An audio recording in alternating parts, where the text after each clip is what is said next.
ओम नमः भगवते वासुदेवाय। ओम नमः भगवते वासुदेवाय। ओम नमः भगवते वासुदेवाय। नारायणं नमस्कृत्यं नरं चैव नरोत्तमं देवीं सरस्वतीं व्यासं ततो जयमुदीरये। नष्टप्रायेषु स्वभद्रेषु नित्यं भागवत सेवया भगवते उत्तम श्लोके भक्तिर्भवति नैष्ठकी।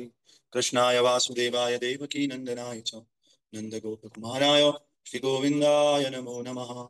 मूकं करोति वाचालं पङ्गुं लङ्घयते गिरिं यत्कृपां तमहं वन्दे श्रीगुरो दीनतारिणं श्रीपरमानन्दमाधवं श्रीकृष्णचैतन्यैश्वरं गुरुवे गौरीचन्द्राय राधिकाय तदालये कृष्णाय कृष्णभक्ताय तद्भक्ताय नमो नमः। नमो विष्णुपादाय कृष्णाय भूतले श्रीमते भक्तिवेदांत स्वामिने इति नामिने। नमस्ते सरस्वती देवे गौरवाणी प्रचारिणे निर्विशेष शून्यवादी पाश्चात्य देशतारिणे। जय श्री कृष्ण चैतन्य प्रभु नित्यानंद श्री अद्वैत गदाधर सादि गौर भक्त वृंदा। हरे कृष्णा कृष्णा कृष्णा हरे हरे हरे राम राम राम हरे हरे। नमो पंकजनाभाय नमो पंकजमालिने नमो पंकजमित्राय नमस्ते पंकजाङ्घ्रिये। ग्रंथराज श्रीमद् भागवत महापुराण की श्रील प्रभुपाद गुरु महाराज की जय। अनंत कोटि वैष्णव वृंद की जय। नाम आचार्य श्री हरिदास ठाकुर की जय। निदाय गौर हरि प्रेमानंदे हरि हरि बोल। All glories to Samad devotees, all glories to Samad devotees, all glories to Guru and Gauranga, all glories to Divine Krishna Prabhupada की। श्री श्री जगन्नाथ बलदेव सुभद्रा चक्र सुदर्शन की। श्री श्री गौर निताई पंच तत्व की। लड्डू गोपाल की। नरसिंह देव भगवान प्रहलाद महाराज की। गुरु परंपरा की श्री प्रभुपाद गुरु महाराज की जय। भक्ति देवी वृंद देवी तुलसी महारानी की जय। निताय गौर प्रेमानंदे हरि हरि बोल। तो आप सभी भक्तों का स्वागत है सुबह की भागवतम कक्षा में। आज हम श्रीमद् भागवतम महापुराण इसका दूसरा स्कंद चौथा अध्याय श्लोक संख्या 8। नूनं भगवतो ब्रह्मन् हरेर अद्भुत कर्मण दुर्विभाव्यम इवा भाति कवि विश्यापि चेष्टितम्। नूनं भगवतो ब्रह्मन् हरेर अद्भुत कर्मण दुर्विभाव्यमिवा भाति कवि विश्यापि चेष्टिता। हरे कृष्ण। हरे और कोई कृष्ण। भक्त। धन्यवाद प्रणाम प्रभु जी। नूनं भगवतो ब्रह्मन् हरिरद्भुत कर्मणः द्वविर्भव्यमिव भाति कविर् सचा अपि चेष्टतम्। हरे कृष्ण। और कोई। हरे कृष्णा प्रभु जी। धन्यवाद प्रणाम। नूनं भगवतो ब्रह्मन् हरेर अद्भुत कर्मणा दुर्विभाव्यम इवा भाति कवि विशापि चेष्टितम्। ओके। और कोई भक्त। हरे कृष्ण भगवान। नूनं भागवतो ब्रह्मा हरेरद्भुतकर्मणा दुर्विभावम् इव भाति कविभिश्चापि चेष्टितम्। कल हमने देखा इसी श्लोक का अर्थ कि हे विद्वान ब्राह्मण, भगवान के दिव्य कार्यकलाप अद्भुत हैं और वे अचिंत्य प्रतीत होते हैं। भगवान के दिव्य कलाप इतने गूढ़ हैं और इतने दिव्य हैं कि हम उनको समझ भी नहीं सकते, अचिंत्य हैं। फिर कह रहे हैं क्योंकि अनेक विद्वान पंडितों के अनेक प्रयास भी उन्हें समझने में अपर्याप्त सिद्ध होते रहे हैं। बड़े बड़े विद्वानों ने उनको समझने का, पंडितों ने समझने का प्रयास किया, लेकिन ये प्रयास भी पर्याप्त नहीं है उनको समझने के लिए। तो हमने कल एक श्लोक कोट किया था, भक्त्या माम अभिजानाति, केवल भक्ति के द्वारा हम भगवान को जान सकते हैं। तो आज इसका तात्पर्य थोड़ा रह गया, वो तात्पर्य हम पूरा करेंगे। तात्पर्य वाय अर्चनीय वंदनीय प्रातः स्मरणीय जगत कृष्ण प्रभुपाद जी द्वारा प्रभुपाद की जय। विभिन्न लोकों में प्राणी की इस अनुकूल क्षमता का वर्णन ब्रह्म संहिता में विभूति भिन्नम के रूप में किया गया। अर्थात ब्रह्मांड के असंख्य ग्रहों में से प्रत्येक में एक विशेष प्रकार का वायुमंडल दिया गया और वहां के प्राणी विज्ञान तथा मनोविज्ञान के क्षेत्र में बहुत बड़े चढ़े, क्योंकि वहां का वायुमंडल उत्तम है। और विभूति का अर्थ है विशिष्ट शक्तियां और भिन्नम का अर्थ है विविध। जो विज्ञानी बाह्य अंतरिक्ष का अन्वेषण करने का प्रयास करके यांत्रिक व्यवस्था द्वारा अन्य ग्रहों तक पहुंचने का प्रयत्न कर रहे हैं, उन्हें ये अच्छी तरह जान लेना चाहिए कि जिन प्राणियों के शरीर पृथ्वी के वायुमंडल के अनुकूल हैं वे अन्य ग्रहों के वायुमंडल में नहीं रह सकती। इसके लिए प्रभुपाद जी बता रहे हैं, अन्य ग्रहों की सुगम यात्रा नाम की एक पुस्तक है, उस पुस्तक को देखें। प्रभुपाद जी ब्रैकेट में लिख रहे हैं, है ना। तो कहने का मतलब ये है कि प्रभुपाद जी बता रहे हैं ऐसा नहीं है केवल यहीं पर जीवन, हर ग्रह में जीवन, बहुत सारे ब्रह्मांड है और सब ब्रह्मांड में जीवन, और हर कहीं का वायुमंडल अलग अलग। जो यहाँ पर रह पाता है वो कहीं और नहीं रह पाता, है ना। किसी को गांव जाते ही एलर्जी होने लग जाती और वापस शहर में आते हैं तो ठीक हो जाते हैं। किसी को उल्टा होता है, उस शहर में आते हैं तो उनको एलर्जी होती है, रह नहीं पाते हैं यहाँ पर, है ना। गाँव जाते हैं तो ठीक हो जाते हैं। तो हर किसी का एक शरीर का व्यवस्था है। तो इसलिए कह रहे हैं कि हमें ये जान लेना चाहिए कि मनुष्य को इस शरीर को त्यागने के उपरांत एक दूसरे लोक में जाने के लिए अपने आप को तैयार रखना होगा।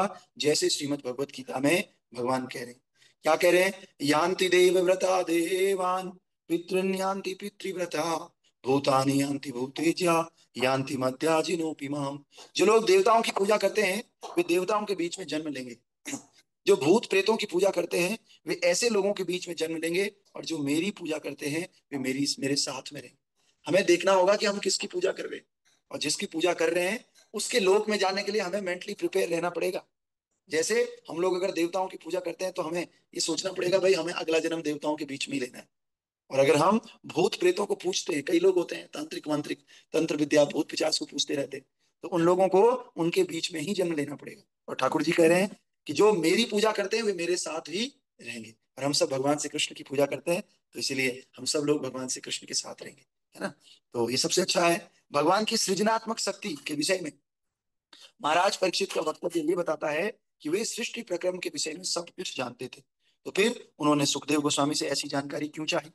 पांडवों के वंशज महाराज परीक्षित महान सम्राट थे तथा भगवान कृष्ण के महान भक्त थे, अतएव वे जगत की सृष्टि के विषय में बहुत कुछ जानते थे, लेकिन उनका ये ज्ञान इतना पर्याप्त नहीं था। इसीलिए उन्होंने कहा कि बड़े बड़े विद्वान बहुत प्रयत्न करने के बाद भी ये जानने में असफल रहते हैं। तो देखिए, ऐसा नहीं परीक्षित महाराज को कुछ पता नहीं, कह रहे परीक्षित महाराज को सब कुछ पता है, क्योंकि वो जन्म से ही भगवान है। अरे जिसने गर्भ में ही भगवान का दर्शन कर लिया हो उसको तो सब कुछ ही पता होगा। लेकिन फिर भी वो क्या कह रहे हैं कि इतना जानना भी पर्याप्त नहीं है, मुझे जो कुछ भी पता है वो पर्याप्त नहीं है, अपर्याप्त। इसलिए वो प्रश्न कर रहे हैं सुखदेव गोस्वामी से। कई बार हमको काफी नॉलेज रहता है, लेकिन फिर भी हमें सीनियर भक्तों के सामने प्रश्न करना चाहिए, उनकी बात को सुनना चाहिए। ये नहीं बोलना चाहिए कि ये तो मैं जानता हूँ, है ना। जैसे कि अभी सुखदेव गोस्वामी के सामने परीक्षित महाराज कर रहे हैं, उनको सब पता है, लेकिन फिर भी परीक्षित महाराज को पूछ रहे हैं। दो कारण है। एक कारण तो ये है कि हम सबको आंसर चाहिए, हम सबको तो नहीं पता, तो फिर वो खुद पूछ करके हम सबके लिए उत्तर प्रस्तुत कर रहे हैं। और दूसरा क्या है कि वो विनम्रता चाहते हैं, है ना। तो श्री भगवान अनंत हैं और उनके कार्यकलाप भी अनंत है। सीमित ज्ञान एवं अपूर्ण इंद्रियों के कारण कोई भी जीव, यहाँ तक कि इस ब्रह्मांड के सर्वोच्च पूर्ण जीव ब्रह्मा भी अनंत के विषय में जान लेने की कल्पना तक नहीं कर सकते। हरि अनंत, हरि कथा अनंता। और हम सब जानते हैं हरि व्यापक सर्वत्र समाना, प्रेम ते प्रकट भय जग जान, है ना। तो हम हर जगह भगवान रहते हैं, लेकिन भगवान को जानने की क्षमता हमारे अंदर है ही नहीं। हमारी इंद्रियां पूर्ण है, हमारा ज्ञान सीमित है, इसलिए हम भगवान को हर जगह नहीं देख पाते। भगवान तो हर जगह है। हरि व्यापक सर्वत्र समाना, प्रेम ते प्रकट भयो जग जाना। लेकिन भगवान प्रेम से प्रकट हो सकते हैं, इसलिए हमको सिखाया जाता है भगवान की प्रेम पूर्वक सेवा करनी चाहिए, क्योंकि प्रेम का दूसरा अर्थ होता है सेवा। सेवा से ही हम प्रेम का पता लगा सकते हैं। माँ हमको बहुत प्रेम करती है, इसलिए माँ हमारी सेवा करने के लिए हर समय तैयार रहती है। इसलिए प्रेम का सीधा सीधा अर्थ है सेवा, है ना। धर्मम तो साक्षात भगवत प्रणीता, भगवान की सेवा करने को धर्म कहते हैं, और इसी को प्रेम कहते हैं, है ना। इसीलिए हमारा ज्ञान अभी सीमित है, हमारी इंद्रियां अभी अपूर्ण है, इसीलिए हम भगवान के विषय में नहीं जानते और जानने की कल्पना तक नहीं कर सकते। तो कह रहे हैं हम तो छोड़ो, ब्रह्मा जी सबसे बड़े जीव है, ब्रह्मा जी भी भगवान के विषय में जानने की कल्पना नहीं कर सकते। और जैसा कि हम अनंत के विषय में थोड़ा बहुत तभी समझ सकते हैं जब यह अनंत द्वारा बताया जाए, जैसा कि स्वयं भगवान ने श्रीमद् भगवत गीता के विशिष्ट वचनों में बताया है। हम थोड़ा बहुत जान सकते हैं, ऐसा नहीं कि भगवान को नहीं जान सकते, लेकिन कब, जब अनंत के द्वारा ही हमें ये बताया जाए। और अनंत ने कहां पर बताया है, श्रीमद् भगवत गीता में बताया है अपने बारे में। तो इसीलिए अगर हमें जानना भी है तो हमें किसी अन्य व्यक्तियों से नहीं सुनना चाहिए, हमें भगवान की भगवत गीता जो उनकी वाणी है उसको उठाना चाहिए और उसमें देखना चाहिए भगवान ने अपने बारे में क्या बताया, है ना। तो श्रील सुखदेव गोस्वामी जैसे प्रबुद्ध व्यक्तियों से भी इस बारे में कुछ सीमा तक जाना जा सकता है। सुखदेव गोस्वामी जैसे भक्त भी कुछ सीमा तक ही बता सकते हैं, है ना, क्योंकि उन्होंने नारद मुनि के शिष्य श्रील व्यास देव से इसे सीखा था। और इस तरह गुरु शिष्य परंपरा की श्रृंखला द्वारा ही पूर्ण ज्ञान प्रकट हो सकता है, किसी भी प्रैक्टिकल ज्ञान द्वारा नहीं, चाहे वो प्राचीन हो चाहे वो आधुनिक हो। तो ये कह रहे हैं यहाँ पर कि ऐसा नहीं है कि सुखदेव गोस्वामी नहीं बता सकते, भगवान के, ये बात पक्की है, भगवान के भक्त भी कंप्लीट ज्ञान नहीं दे सकते, वो भी उतना ही देते हैं जितना उन्होंने परंपरा से सीखा है। लेकिन सबसे ज्यादा ज्ञान अगर कोई दे सकता है वो भगवान के भक्त ही है, उनके अलावा संसार में कोई है भी नहीं जो एग्जैक्ट नॉलेज दे सके भगवान के बारे में। तो इसीलिए हमें अगर सुनना है और जानना है, इस ज्ञान को प्राप्त करना है, तो उसका एक ही तरीका है, भगवान के भक्तों के माध्यम से उसको जानना चाहिए। क्योंकि सर्वश्रेष्ठ ज्ञान और सबसे ज्यादा ज्ञान भगवान की कृपा से और गुरु परंपरा की कृपा से वही हमें प्रदान कर सकते हैं, है ना। ठीक है, तो इस प्रकार से हम सब लोगों को ये समझना चाहिए। और एक और श्लोक है, इसका अर्थ जो है बस तात्पर्य नहीं, इसको भी पढ़ लेते हैं फिर आगे बढ़ेंगे। यथा गुणास्तु प्रकृतिर युगता क्रमशो पिवा विभर्ति भूरि सस्त्वेक कुर्वन् कर्माणि जन्मभि। पूर्ण पुरुषोत्तम भगवान एक है, चाहे वे प्रकृति के गुणों से अकेले कार्य करें या एक साथ कई रूपों में विस्तार करें, या प्रकृति के गुणों के निर्देशन हेतु बारी बारी से विस्तार करें। ये अभी राजा परीक्षित ही बोल रहे हैं।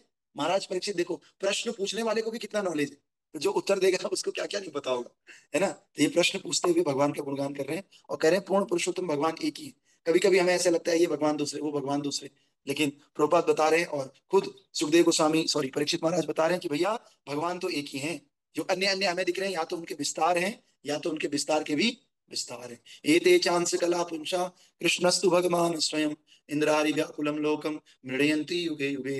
व्यासदेव तीसरे अध्याय में कह रहे हैं पहले स्कंद के कि भाई जो भी अवतार, जो भी हम लोग वर्णन कर रहे हैं, इन सब के मूल भगवान श्री कृष्ण ही हैं।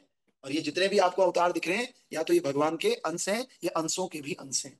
ठीक है, इसलिए हम सबको समझना चाहिए भगवान श्री कृष्ण सब जीवों के उद्गम स्थान है और सब जीवों के विस्तार के कारण एकमात्र भगवान श्री कृष्ण है। उन्हीं की शरण लेनी है, उन्हीं की भक्ति करनी है और उन्हीं को प्राप्त करने के लिए हमेशा नित्य भागवतम सेवया, रोज हमें इस भागवतम का पाठ करना है। सब भक्तों का स्वागत। अभी हम मंगला आरती करेंगे, क्लास को आगे बढ़ाएंगे। श्री प्रभुपाद की जय।